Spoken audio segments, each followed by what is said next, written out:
Сәлеметсіздер ме? Бүгін сіздерге өте жұмсақ әрі дәмді рамазан нанының дайындалуын көрсетемін. Жылы суға шекер, ашытқы, 10 грамм ұнды електен өткізіп араластырамыз.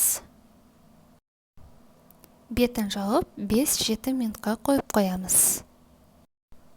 Бөлек ыдысқа жылы су, жылы сүт, тұз, сұйық май құйып араластырамыз.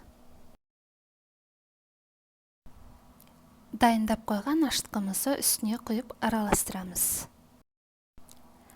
Ұнды електен өткізіп, жұмсақ қамыр илейміз.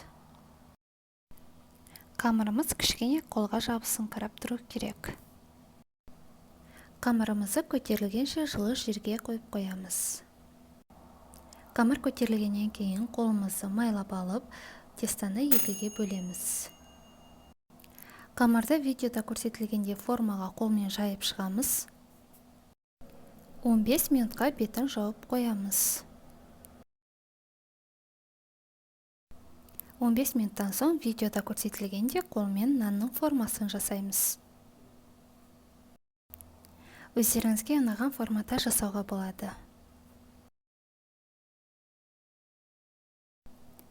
Үстіне жұмыртқаның сарысын жағып шығамыз.